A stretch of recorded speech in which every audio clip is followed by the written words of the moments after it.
Thank you, everyone, for joining us. As I said, I am Laura with Best Innovation Group, and we are ready to begin.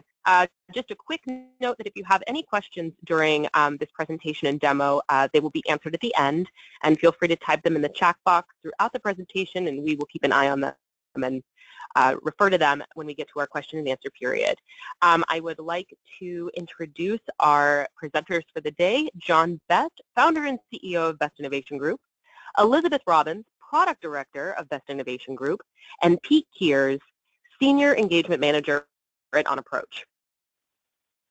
Awesome. Well, thank you very much, Laura. So I'm assuming everybody can see Elizabeth's screen, and we're going to go ahead today and talk a little bit about interchange management as a service and how we believe this can drive your revenue and how important it is to start monitoring this. So talk a little bit about who we are for those of you that don't know us. Elizabeth, I'm assuming you're at that screen. My name's John Best, and we have 4 founders actually of BIG, which also serve as the founders of Setit Credit. Myself, we have Ed Gonzalez, Tom Stacy, and Elliot Cotto. As you can see, we've been working together for many, many, many years. As a matter of fact, Ed Gonzalez and Elliot Cotto and I have been working together almost 30 years. And Tom has been with us for about 20. So we're still keeping an eye on him as we go through. But as you can also see, we have a ton of credit union industry experience. Previously, we were at Westcom Credit Union as part of their QSO, and we decided to strike out and do our own thing because we felt like home banking was something we were selling there, and they were doing a great job of that. But we felt like there were some other things on the horizon, which kind of leads me to the why we care.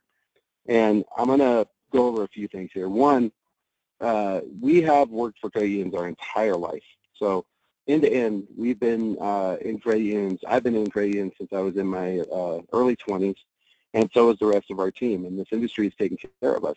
When I started in this industry, there were 15,000 credit unions. Today there's 5,000 plus. And we really would like to see less degradation, and we'd like to see the ability for credit unions to really gain a bigger foothold in the GDP and what's out there. And so we were looking around, and we figured out something pretty interesting, which was when we left to form our company, we all got new credit cards. And when we got the new credit cards, we had to go through all the different sites and put in all of this information. And then right after that, there was I believe it was the Home Depot breach. We all got new cards again and had to go back and do this. And we wondered to ourselves, one, could there be a better way? And then two, is anybody really monitoring whether or not I put the card back in Home Depot and whether or not I put the card back in my Amazon and my Hulu? And so we started looking into this, and that's what you're going to hear about today. The merchant wallet is on the rise. So the wallet wars are I want to call them over, but they certainly, round one has gone to the merchants. So we're seeing a lot of merchants put their own wallets out there, the Dunkin' Donuts of the world, the Best Buy of the world. And if you think about it, it makes sense. They want to drive their own loyalty programs. They want to drive their own buying experience. They don't want to homogenize their buying experience because in their mind, it's part and parcel to their brand. No different than, we think of our front lines and our tellers. We wouldn't sort of farm that out because we see that as being part and parcel to our brand. But finally, we see Setit Credit as a platform, and you're going to see that as we go along. It's not a product. And the difference between a product and a platform is, with a product, you're limited. You're limited to what the company would do with that product. When you have a platform can actually engage both producers and consumers, and our goal is to drive both sides of that. Today, we see the consumers as being your members and the producers as being the retailers. Nicely, we can actually go through and artificially create those retailers, but soon we want to involve them directly. We also have opened this up as a platform to other organizations who can put this into their products as an API. And you'll see more about that as we go along. And that kind of leads me to the players in this space, right? We've got credit unions. We've got to stay in step with the competition. This is why we believe you need to do this. We've got to increase engagement with measurable analytics, and that's why we're partners with OnApproach. Pete, I think you're aware of the work we've been doing around Chipotle, right, and what we've laid out. So I mean, are you guys seeing a want and a need in the industry to measure their interchange? Yes, absolutely. And I think that it really boils down to what degree does the credit union have access to the transactions in a way that is easy for them to digest and then analyze on a minute's notice. Right. And that's really what it's coming down to is, data that's older than a couple hours isn't really useful at times. And so we're going to have to figure that out. That drives income. And what we hope is that if we drive income to your organization, that's going to help with digital transformation. It's going to help with more of these systems. It's going to help you to effectively use your resources. And then finally, marketing. We're going to have to go after this business. It can't be a passive income stream anymore. And what we're going to do is we're going to reevaluate all of the ad spend to see how is it that we can really drive up one of the most important engagement products you have, which is your cards. So that kind of takes us to interchange management as a service, right? We call it IMAS. And what IMAS is the ability, if we jump to the next slide, to monitor your interchange sources. So who are your members using? Is there some digital provider, that your members really just love for some reason? Is there some sort of system that they're all on? We need to increase your interchange sources. We need to look out there and say, how can we drive more of the business we already know is out there into our cards, the Amazons, the Hulus, the Netflix, the DirecTVs, the iTunes, all of those products. Once we do that, we've got to reduce fraud, right? Because C&P is where that fraud is going. And so those things make up our ability to be part of interchange management as a service, which is the ability to drive this up in the cloud and have constant, visual information to see what's going on in that space. But it can't just stop there, and I'm going to give you an example. So when we look at the players in this space, we've got credit unions. So, we discovered that most credit unions have less than a 10% penetration into critical digital providers like Amazon and Netflix. So, Pete, I know you guys just ran this for us on some credit unions. Do you want to talk about that a little bit? Well, this is one of those situations where we're able to pick up the merchant narrative in the transaction and easily identify not only in many cases particular types of merchants, but even when you talk about retail locations, specific stores. So it becomes a very surgical type of situation where you can figure out some very detailed information about what your members are doing on their card spend. Yeah, and what we discovered is that, credit unions have a very low penetration into these major vendors, but when we look out there at the population, we find that the opportunity is great. So, for example, I was recently at a credit union, and I know he doesn't mind me sharing. This is Partners Credit Union. John Jankley is his credit union out at Disney. And we were doing this presentation, and I said, hey, John, and outside the glass windows, we were in one of those conference rooms in the center, outside the glass windows, there were probably 20 rows or columns of cubes, and they were all about 4 deep. I think it was 4 or 5 deep. So, I think it was 5. So it's probably 100 people out there. And I asked him, I said, could we go out there and just do an impromptu survey? Would you be willing to do this with me? And he said, sure. We went out there and we asked all the people, who here has a Netflix account? And I kid you not, Pete, it was 99% of the room. And I said, okay, put your hands down. How many of you have your partner's debit and or credit card in your Netflix account to pay for the service? You know how many we got? Like 3. And that's a problem if you can't even get your own staff to do that, right? And think about, it doesn't seem like a lot of interchange, based on $10 a month at use a blended rate of maybe a dollar or a point and a quarter. You're looking at probably about 12 cents. But it adds up when you have 10,000, 5,000, 80,000 people, and that's just one merchant. So that was what we discovered. We also discovered that whenever we do these things, which, by the way, we're going to talk about Chipotle later, which is the first post-EMV era, major breach, we discovered that the retailers really lose out. They have to do a lot of work to track down the people whose cards are expiring. They'll call you. They'll do all these things. You know, you want to have some fun. Go put a wrong card number in SiriusXM. They are relentless. They will call every, few hours, at least 3 times a day until you get your card back in there. And that costs money.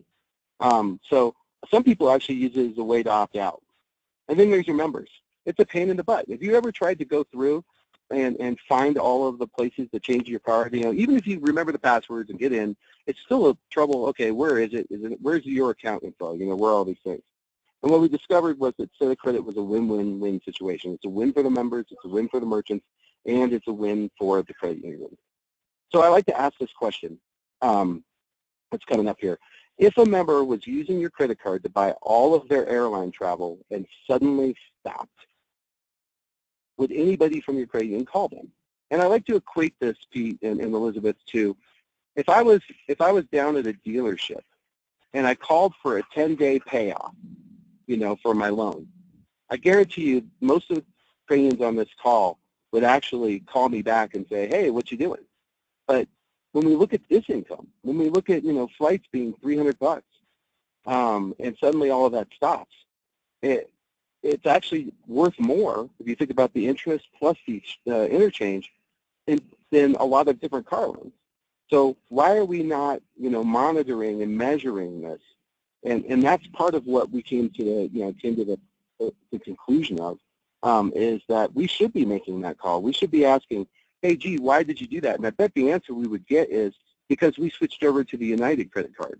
And when we asked them why, they'd say, oh, well, I get extra miles and two free bags or something. Yeah, but you pay a $400 fee a year, and it's, 3% more. You could buy the extra miles every time you fly and still save money. That's the story we've got to learn to tell, along with the technology, because we have, as credit unions, the best credit card deals, period. We have low cost of funds. We can provide better credit card deals than anybody else, yet we're seeing everybody flock out to Capital One and everywhere else. So how do we beat that? Well, here's the pieces of the Setit Credit service. The first part is our service that provides the backbone of the platform. It's a single API, so everything's built on our programming interface, which means that we can build on it, but it also means your vendors can build on it. So if you've got someone who, imagine that every time you signed up a member, that you also got them to move over their Hulu, their Netflix, their Amazon, their iTunes, all of these things, Google Play that we know they have. We would, automatically be seeing a revenue increase across the board.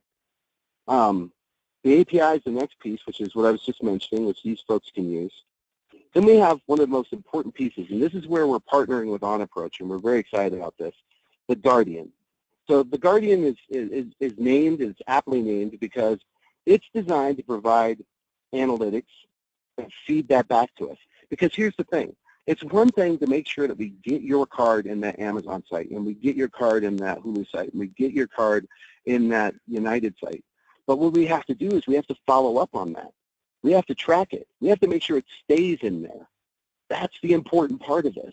And so that's what the Guardian does. And when it does it, it feeds analytics back to us that we work with OnApproach, and we're actually right in the middle of our artificial intelligence piece of this. That's going to help us learn, hey, if we've got someone who has a Netflix and an Amazon account, and they also have a Zappos account, they probably also have a DIY account somewhere. They probably have this or that. We want to be the conduit to digital retailers for your credit union to drive all of that revenue to you. And then marketing. No one's just going to change over because we said it was a good idea. We have to realize that we're in a different age of marketing, that banners and things like that work, but only when they're targeted and only when there's a value proposition. And that's what we're going to help you create. And that's part of the analytics as well. How much money in a spiff being something we can give back to the member, do we have to spend on each member? So to us, that's very important and something we want to make sure that we cover. So real quick, I want to talk a little bit about our marketing and analytics, and then we're going to go into the platform and we'll do a demo. So when we look at our marketing and analytics, we've realized that we've got to hit them everywhere. We've got to hit them on email. We've got to hit them on social media. We've got to have extensive analytics when we do hit them so that it's for sure a good deal and it's exactly what they want. And we even have to have in-app marketing. So we want to be able to pursue members and say, listen, if you'll move your Netflix over to us, you'll get a month free. And by using analytics and looking at the other places we could get, we're actually going to make back that $10 very quickly on Interchange with everything else. So that's a big key to what we're trying to do, is to drive your members to put these cards in these platforms. And then finally, I mentioned the Guardian. It's monitoring your members on a monthly basis, on a daily basis if necessary. And not only will it alert the FI to say, hey, guess what? You know, Elizabeth Robbins pulled out her, you know, she had put the credit union's credit card in the United Airlines app or in their site, and she just recently changed it. We're going to alert her and go, hey, we noticed you changed this. Is there a reason for that, or was this, you know, a security issue? And then we're also going to alert the credit union because we just lost valuable business that we can't afford to lose. Most of us, our interchange accounts for 26% of our non-interest revenue. And that is too big to lose. We have to start monitoring this. So let's talk about the application itself. We basically have two offerings, right? There's a basic offering, and what that's for is there are some credit unions that this may be, you know, we tried to price it so everybody can get involved. That keeps in line with the why we're doing this. We want every credit union to have this. And by doing that and working with the M360 platform and pulling all this data together, we're going to start gaining insights that allow us to win this battle. So regardless of how the size you are, we've got a fit for you. But we also recognize there are very large credit unions that want to do more with this, and that's why we have the Pro version. And the Pro version brings a lot of other things that are valuable to the credit unions. The basic version, which is the mobile version, you can see some of the features here. It actually can be deployed in 30 days, and the reason for that is it doesn't have a high level of integration. It has a lower level of integration, meaning that it's just another app on the phone. But what we want to do is we want to start working with you to get to the Pro version so that we can integrate it everywhere else. But to get it out there quickly and start making a dent, we want to be able to get something out to not lose another day in this battle. Which brings us to our Setit Pro. And the Pro is, integration in the home banking, integration in the mobile, plus the Guardian. And keep in mind that the Guardian, while it's not part of the basic level, it is something that we'll still be getting the analytics around because we're working with OnApproach. That's the big play here. So with that, I'm going to throw it over to Elizabeth, who's going to take us through and show us the product. Elizabeth, are you ready? I am. Thank you. So I'm going to just show you a few of the features today of Setit Credit, and we're going to look at how to add a new merchant to the platform and get your card configured there. As you'll see from here, we have a number of different components. We're going to look today at the integrated home banking platform, which really just embeds in your home banking app so that from the member's perspective, it looks just like part of your existing platform. Let me come up here. There we go. So you should all be seeing my disclosure screen right now. One of the first things that the member needs to do in order to get enrolled with Setit Credit is to accept a disclosure. So I'm going to go ahead and do that. And sorry, I timed out while I was talking. My bad. Let me just go ahead and restart this for you.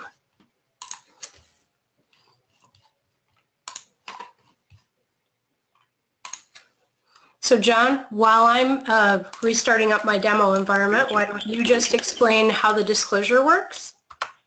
Sure. So the disclosure is the ability for the credit union to have their own disclosure as soon as they log in. If it's the first time we've ever seen that member, we're going to present them with the disclosure. The disclosure is editable by you, except for our parts, of course, similar to bill pay or check imaging or any of the other products that you've used that use this sort of thing. We only disclose once, and then they can use the service, so it's not like where we disclose every time they add a vendor or every time they add a retail site.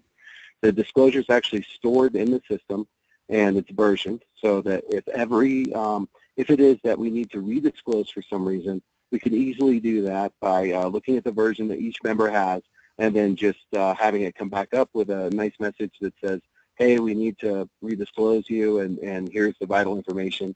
We're kind of really big into the privacy portion of this. We don't want to give them a book to read. We try to point out the most important parts of the disclosure. Once we've done that, then that is stored. We store no credit card data, none. So the way this works is that we get the credit card information from you, and what we can't get from you, we get from the member. We only have it temporarily to push it into the sites. We have none of the credit union data that is stored there, nor do we store any privacy or PII data about your member either. We store the member number hashed, and that's it. We will get the rest of the information on the SAML login when they come over. So that's one of the big goals. But despite that, we've already started our SOC 2 certification, and we will be working on our PCI certification as well, because we know that's a concern, but we also wanted to make sure that you guys understand that there is no credit card or member information stored in this process. So Okay. Elizabeth, does that cover it?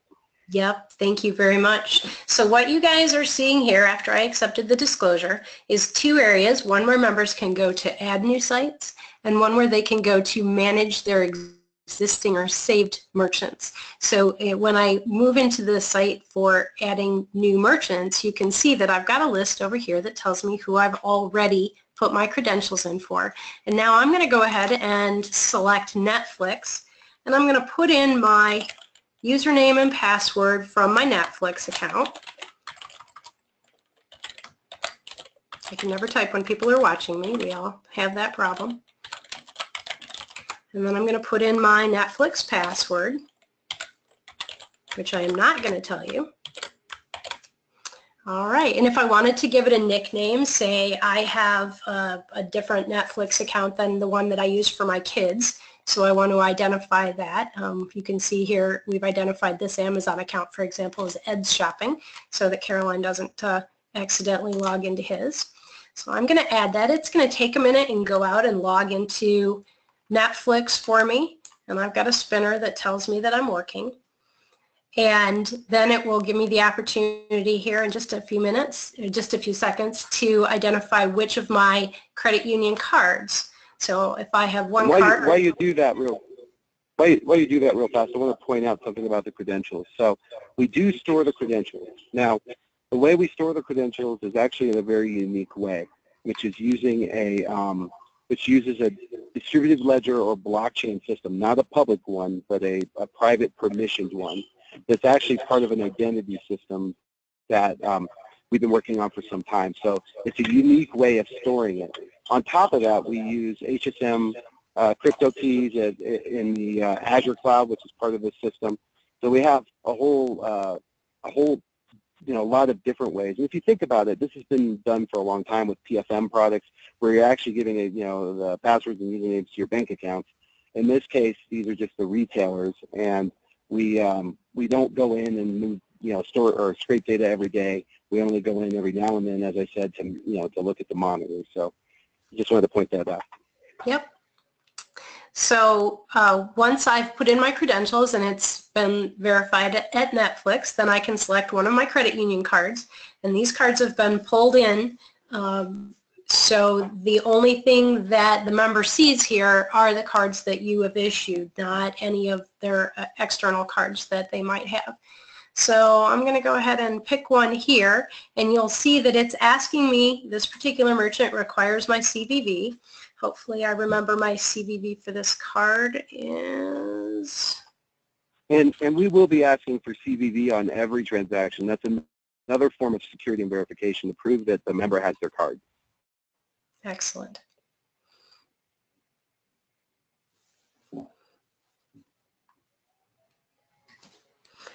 So now it's 8523, the CVV is 123. Thank goodness. So now it should be going out in the background. It's going to update this particular site, and you're going to see where it goes out and automatically changes the credit card that was in there to your credit card, and now the purchases will come through you. Right. The other thing is we're going to record that so that if there's a spiff or if we want to give extra points for rewards or anything like that, we can work with OnApproach and really pull together analytics around what's of value to the member, what would get them to move this over, and how do we reward them for this behavior? Because that's really all this is, right? It's a habit that we want them to get into. The habit we want is for them to use your cards when they're shopping online. And so the way to make a habit is, you know, there's a need, which in this case would be buying something online. Then there's the script, which is, okay, I've got to put my cards in. And then we need a reward, and the reward needs to be something from our side, which is part of the marketing and the setup, which we know that M360 and its ability is going to allow us to really find rewards that are profitable for the members. It may be, you know, product changes. It may be some of those things, or it may be as simple as acknowledging them and that they did this. You know, there's a lot, or acknowledging, you know, a charity or something like that. There's a lot of different ways to go. Sorry, Elizabeth, go ahead. That's okay. So we've successfully added this card to our Netflix account, and now they have our credentials. So anytime we need to make a change, we can go in and do one of two things. We can go in specifically to Netflix, and we can update our credentials or our card just on Netflix. Or let's say I got a new card because my old one expired, and I want to put my new card in and update all of these vendors at once. I don't want to have to go in to each of these vendors and update them individually. So I'm going to select a mass update by just identifying the cards I want to change. I'm going to indicate what the new card number is.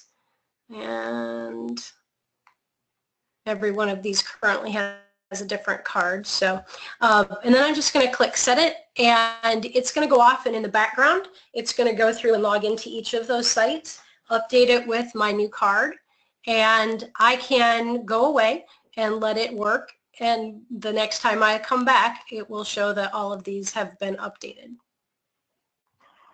So one of the important aspects of this as well is that there's actually some behavior that we've noticed, Pete, and I was actually working with Paul to track this down.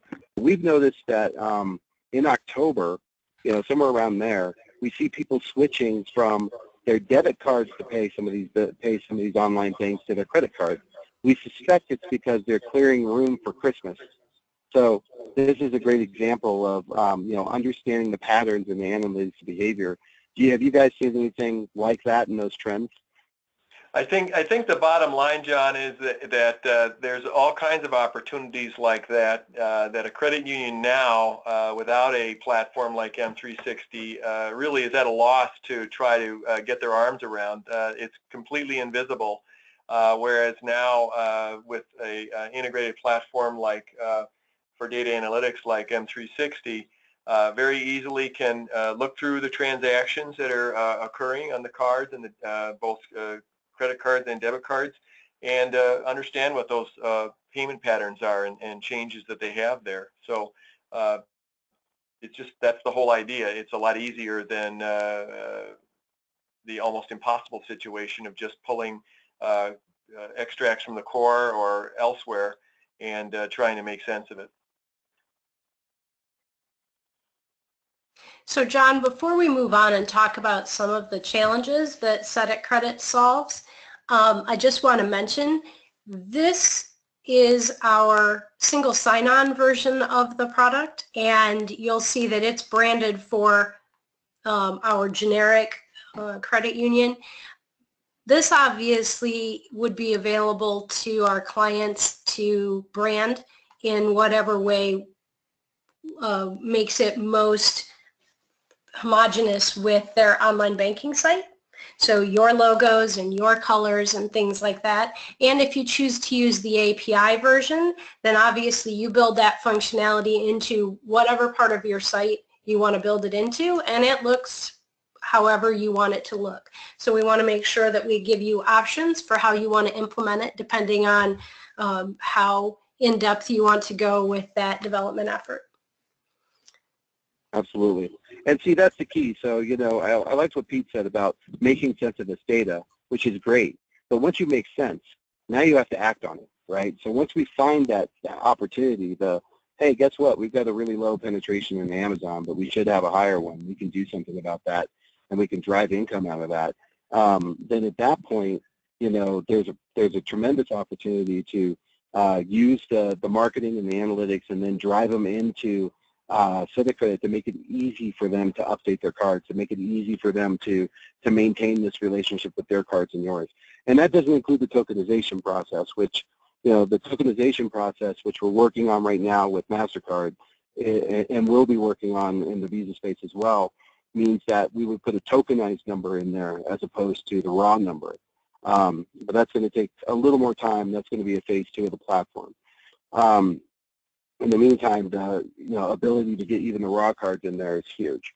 So let's talk about the things that this solves if you haven't already switched over to that. I'm imagining you have. So the first part would be address change, right? You don't have to like have a big breach or lose your card. You can just move, and you still have to go through all this pain.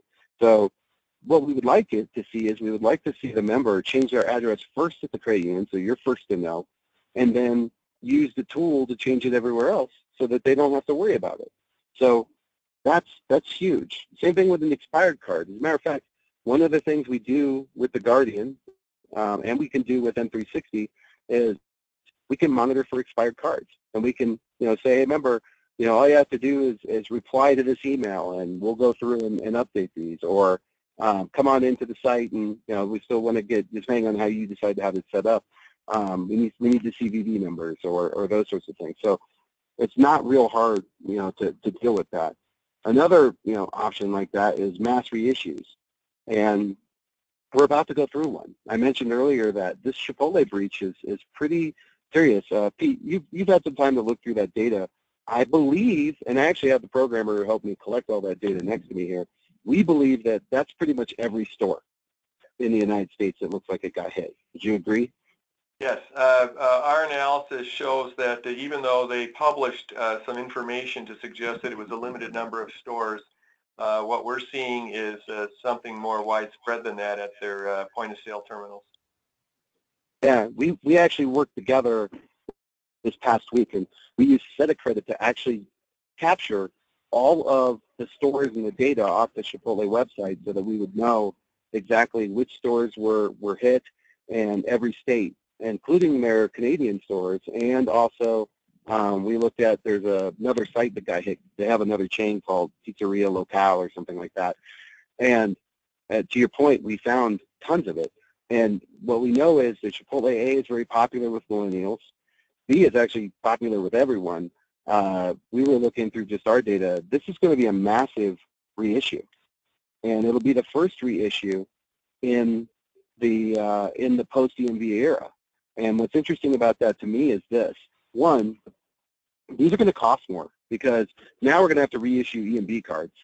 Two, the liability actually isn't with Chipotle right now, although they're the perpetrators. What's going to happen is all the other places that don't take EMV cards yet, that are now still accepting swipes. And what I want you to think about is gas stations, because they're not in any position that they have to do this until 2020. That's where the fraudsters are going to run to. And so now all of those places, particularly the gas stations, they're not going to have liability. However, the other places will. So that's where the fraud's going to happen. But the most important thing to me is this. Pete, let's pretend that, I'm reissuing you a card, and you have that card in Amazon and Hulu and Netflix, and we're going to see in a little bit what that would drive as far as interchange. And when you get that new card, maybe in the interim, what's to keep you from going, I'm just going to put a different card in there for now, to get the Hulus and the Amazons off your back, from emailing you and calling you about the card that's not working in there. That's right. So one of the things that we want to do for the M63 clients and work together with the Setit Credit product is to quantify what that looks like, and to make sure that, with or without Setit Credit, that somehow we make sure that there's at least a fighting chance to keep these cards in the digital platforms that they're already in. And so I know you started looking at that, Pete, you and your team. I think Nate and in his group, he came back and gave us kind of some analysis. Do you have any any more information on that currently, or are you guys still looking? No, Nate's still in the process of doing his analysis on that. So it's going to be a huge big deal, I guess, is what it comes down to. And that leads us to the, making a change to your portfolio. Are you converting from one to the other? We've got to make sure that we don't lose any of this, digital revenue, because that's the new way to go. We can't lose their PayPal accounts. We want to keep our cards connected. Even though that seems like a bad thing, it's actually a good thing because it's part of the engagement process. So we should be down to the credit union ROI. Is that where we are, Elizabeth? Yes, sir.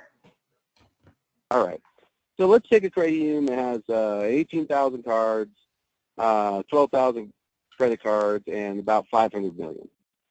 And we're going to create some assumptions here. We're going to assume that we can take them, what we think is probably less than 1%, but let's pretend it's 1 or 2%, up to a 15% card penetration.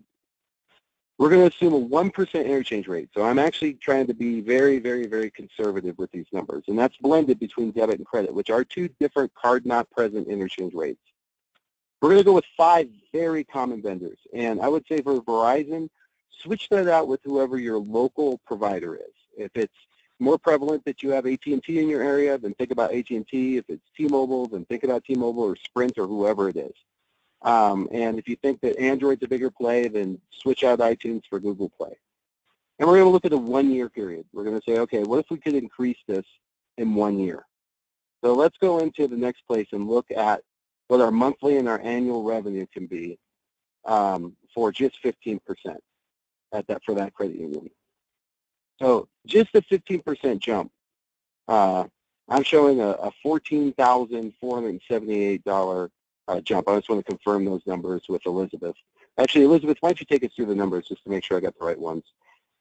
Yep, absolutely. So the monthly revenue, if you can engage just 15% more of your members using your card in these 5 sites, generates an additional $14,478, and don't forget the 75 cents, in additional interchange revenue. Now that's net new revenue. That's not the total number of people that are using those 5 already, but that's an increase by just taking 15% more of those 30,000 cardholders and getting them to set their card as the top of app for these 5 vendors, which is $125,745 in annual revenue.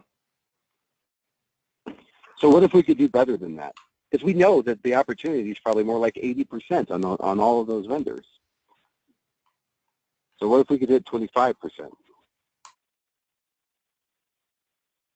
So at 25%, you can see that the revenue jumps up to $241,000 a year in interchange annually. And obviously it grows even more at 35%, which, we're looking at probably, in 18 months. But the deal is you're going to win. This is one of those where when you put effort into it, I think you're going to get that effort back. So the more effort you put into it, the more likely you are to hit a number like 35% or even more. And again, these are conservative numbers. We're not 100% sure how high we can hit because, honestly, this has really never been done. So, by the way, all of these include full pricing, meaning that our pricing has been taken out. And by the way, we're offering special partnership pricing through OnApproach. So if you are an OnApproach customer, basically it's half of our implementation costs, which is a pretty big deal. Our lowest is for the 50 million to 100 million credit unions at 5,000, and we go all the way up to 100. Probably 10 to 100, which means that it starts at 5 and ends at 50. So, but again, remember that you'll recoup all of that over time very quickly, and we can show you that. As a matter of fact, one of the things that we want to do is we want to offer some modeling. So if you're willing to share your number of cards with us, your number of debits, and give us a little information about your penetration rates for the 5 vendors we have, we'll actually, working through OnApproach, give you back a model, a customized model to show you how much you could make over that time. So implementation-wise, we have our single sign-on into your home banking and your mobile banking. Obviously, we're somewhat hampered by whatever their schedule is, which actually means you could implement the standalone as an interim solution while we work on the integration into bigger products. So both of those are available. As I mentioned, whether you go basic or pro, that's going to change, what's available and then the pricing pretty significantly. My final thoughts on this is that interchange erosion is imminent for all CUs. We're seeing this already. I'll give you an example. American Express right now is offering $200 if anybody will put their American Express in their Uber account. Just flat out, here's $200 because they know that Uber account's going to pay off. We've got to start monitoring this. We cannot be passive about this anymore. And not only monitoring it, but measuring it, which is what Pete and M360 bring to the table. And then finally, members are looking for a solution like this. It's time to give it to them, and why not give it to them through your home banking? Why not do it that way as opposed to making them jump through other hoops and specifically, we know there are products out there that are doing some of this, the MasterCard updater, the Visa updater, but they're not actively engaging them as a platform to market your card, to market your services, to drive engagement further with your members. All that really does is just make sure an expired card is updated or a lost or stolen card is updated. We've got to go far further if we're going to manage and measure our interchange and make sure that it doesn't bleed off. So that leads us to questions, and I can't see them, as you know, because I'm in the middle of nowhere. I'm on the phone, so I'll let Elizabeth read that. But I also want to throw it over to Pete for any final thoughts from the M360 OnApproach side. Well, thanks, John. As the folks in the audience pull some questions together, just to put a little context around the data and analytics piece of this, really what we see that this is a very wonderful fit with a platform like Setit Credit is that the data and analytics platform that M360 is helps a credit union set the stage for what their membership is currently doing and doing some analysis around that to find the opportunities. And then once the Setit Credit platform is put in place, then the data warehouse can be used to collect the data on did the needle move? Did we make our goals? Where are we at? I think another nuance to this too is that if you combine the transactional information with information from your MCIF or other kind of marketing demographics types of systems, you can actually start to get very sophisticated with this and subdivide by demographic groups and so forth. So if you have, in a younger demographic, you might actually have Spotify or Pandora or Apple Music that might be one of the vendors you want to emphasize. Whereas on the other end of the spectrum, an older audience, you might want to emphasize the DirecTV and other types of things like that. You can do that much more easily if you have the data and analytics platform in place. You know, one of the things I was thinking about, Pete, to your point, is there's this trend towards what we're calling cable cutters right now. So it's people moving to Sling, DirecTV Now, all of these, internet providers.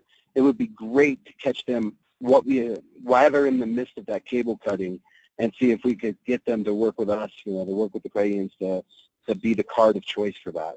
So that's a great example of, we could probably figure that out. I would guess it's, I'm sure there's a trend. It wouldn't be hard to discover who those cable cutters are. Yes, and I think you'll find it in the younger demographic generally, although you can't count out the older generation who is catching on to some of these new types of things and are rebelling against the high costs of their existing cable contracts and so forth. So there's a lot of opportunities there to do this. I like to say all millennials are mobile, but not all mobile is millennials. That is true. So, all right, so if there are questions, we'd be happy to field them if someone wants to read them out of the thing, or how do you guys want to do this? Yep, our first question comes from Jennifer Carey. The question is, have you entertained the thought of working with a payments processor to incorporate the Setit product into their offers? We absolutely have, and I can't exactly talk about it, but yes. And then Jennifer great also, thinking. Jennifer also had a second question, and it said, this might not be a question you want to answer to the full group. Oh, I see. Sorry. So Jennifer gave me her information. I will pass that along. Then our next question comes from Michelle Scheller, and it says, did I hear you correctly that pricing is based on CU asset size? Yes, it's based on asset size as well as card portfolio size.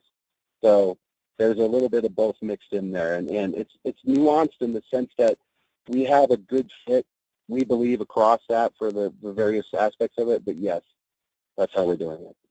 We're going to try our best to find a fit for every credit union between the card sizes and the asset size and the model we have.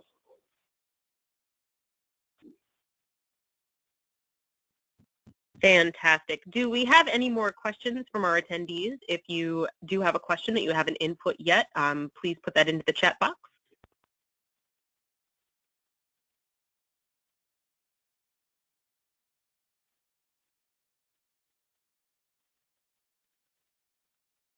Laura, while we're waiting for additional questions, I know one of the questions that I get frequently from people has to do with how we handle multi-factor authentication in the product. And I didn't get a chance to show that today on the demo, but I do just want to make everyone aware that we do enable multi-factor authentication for merchants that require that. And you simply, when you go to add your credentials for a vendor, if they send back a request for an additional authentication piece of information, then it's handled in the Setit credit app the same way it would be if you were logging in directly onto their app. So you'll receive your authentication identifier, usually a number, by whatever mechanism you've identified with them, and we'll give you a place to enter that identifier and send it back to them, and that's how you complete your MFA on the Setit credit app. Another question that just came in is, how does this play with Apple Pay, Samsung Pay, etc.? So Apple Pay, Samsung Pay, all of those products right now, you have to set that up through the phone, and because it uses a token service provider, that is a two-step process where you had to engage with them. So when systems use Apple Pay or use the Samsung Pay product, we highly encourage you that you should be in all of those products. We know Apple just announced a Venmo type product yesterday. As we increase our volume and our space, we're going to be engaging these folks. And I can tell you that, again, well, I can't tell you, but hang tight. There is things that if you want to talk to us, sign some NDAs and stuff, maybe we could talk about it. But and even some of it I can't talk about even under NDA. But the point is that there's a lot that's coming related around identity and the CU Ledger platform. So for those of you that don't know what CU Ledger is, go out to culedger.com. It's basically a blockchain or distributed ledger platform designed specifically for credit unions. It's a pilot that Big has been working on for the last year and a half. It's moving forward to become an entity, and there's some relationship between this product and that product in the identity space. So I can say that at least. Our next question is from Craig Mullins.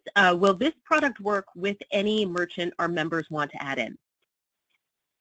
Yeah, absolutely. One of the keys is that a couple things. One, we've been working on we have a patent coming for our methodology to work with the merchants, and so it's very different than other technologies that are out there that are around this. The second part is that if a member says, hey, I want this merchant and we don't have it in our list, all you have to do is let us know, and we'll queue it up and put it in there. We are working on a way to automatically add merchants without any member or even intervention from our side on the platform, but that's still a little ways off. It'll use artificial intelligence, which is something we're heavily working on. But for now, there's a button that will be on there that will say, don't see your merchant, and they can just fill out a form, and we'll add it. And one more thing worth mentioning, John, that I think you might want to speak at length on is the MasterCard promo dollars. Yeah, I forgot about that. Thank you.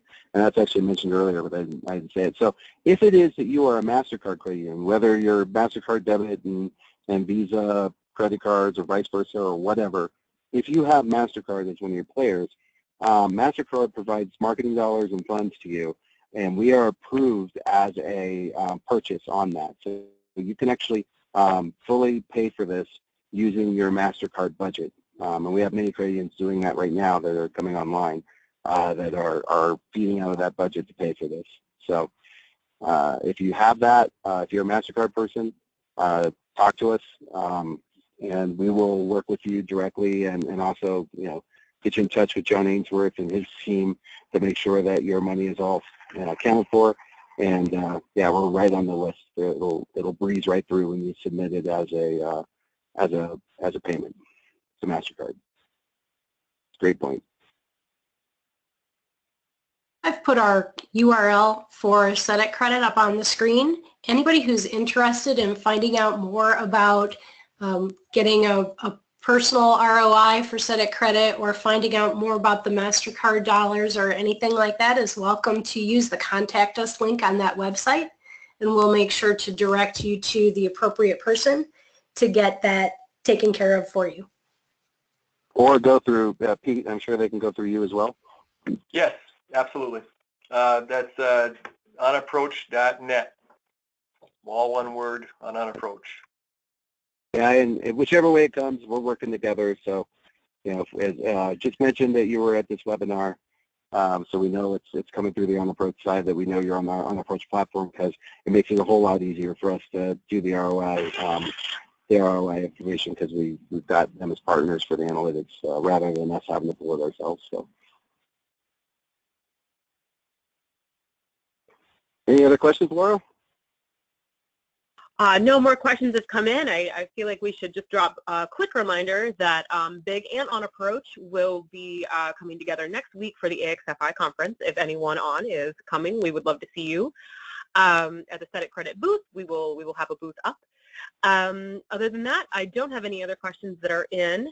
I do know that this recording will be sent out to attendees, and that'll be coming from the OnApproach side. Other than that, if anyone has any closing remarks. I would just say, however you do it, you've got to start monitoring and managing your interchange. And so that's our message here, and we want to succeed. We want you to, we want to succeed with you. And that's really the only way this works. Everything's based off the interchange. So we will succeed together, and that's the key. And I thank everyone for coming, and we can give you 5 minutes back. Pete, anything from you? No, John, I think you said it best. Thank you very much. Very good session today. Take care, everyone.